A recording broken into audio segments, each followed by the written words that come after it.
Dear students, this is a continuation of the first video for lesson 2 Programming Basics. Today we learn about program.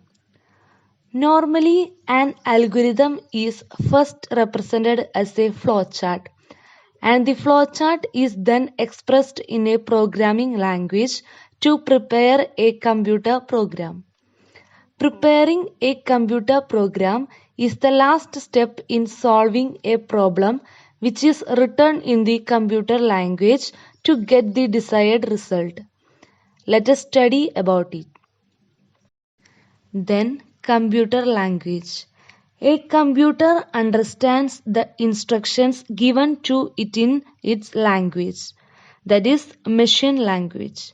This language uses binary digits 0 and 1, but it is difficult for the programmers to write their programs directly in terms of those digits.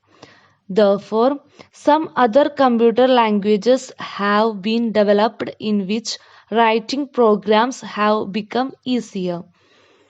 A computer language, also known as programming language, is a special language understood by the computers.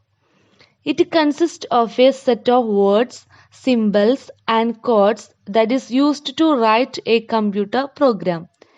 A program is a set of instructions given to a computer to get a particular task done. The process of writing a program is called programming. The people who can write programs are called programmers.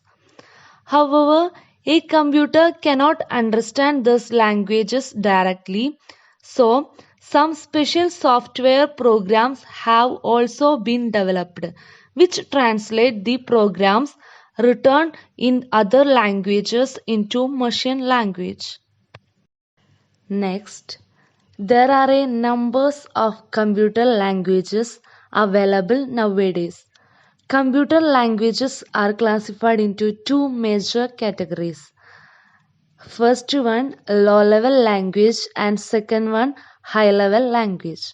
And the low-level language further divided into machine language and assembly language. And the high-level language divided into procedural language, natural language, and non-procedural language. Then we study about low-level languages.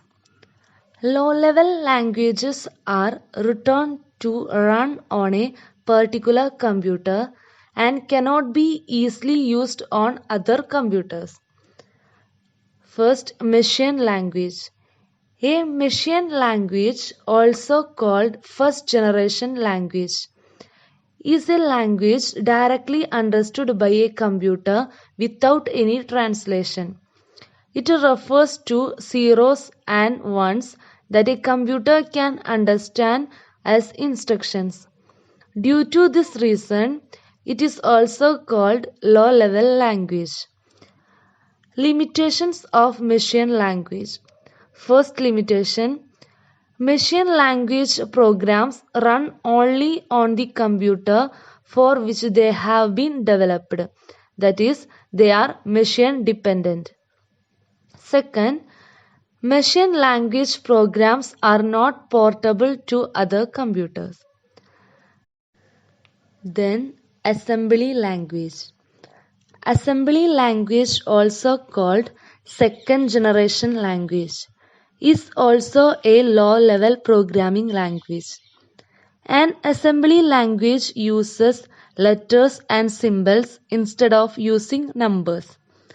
A program written in assembly language uses short sequence of letters called mnemonic codes like ADD for addition, CMP for comparison, LDA for loading, and MUL for multiplying. Assembly language program is the source program which must be translated into machine language before the computer can understand it. An assembler is a program used to translate assembly language into machine language so that the computer can understand it. See the picture shown in your textbook, page number 20.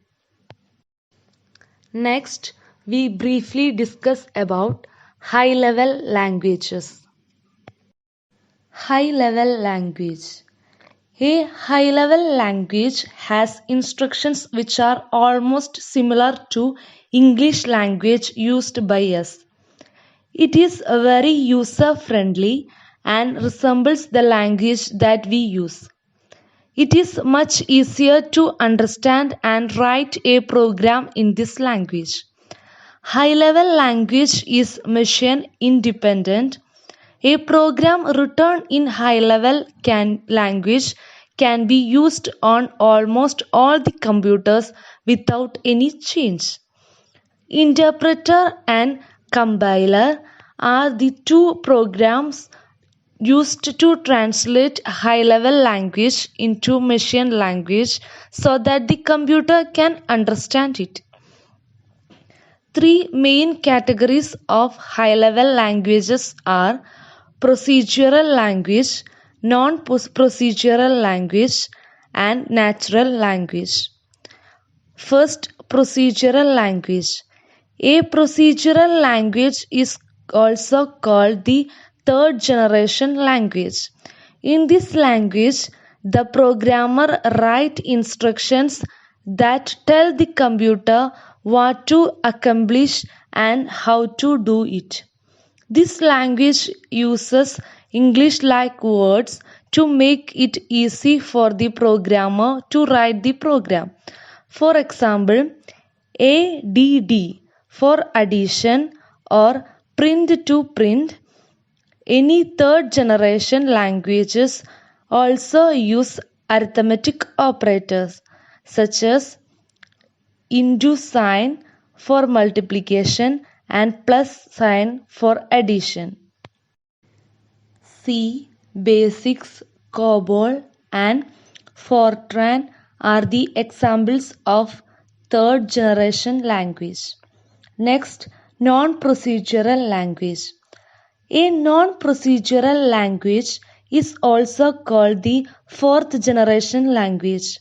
In this language, the programmer only specifies what the program should accomplish without explaining how. It uses English-like statements. Examples for fourth generation computers are Visual Basics, Java, etc. Next, natural language. A natural language, sometimes called the fifth generation language, is a type of query language that allows the user to enter request that resembles human speech. Natural languages are often associated with expert systems and artificial intelligence. Those systems are popular in the medical field. Next, we discuss about language processor.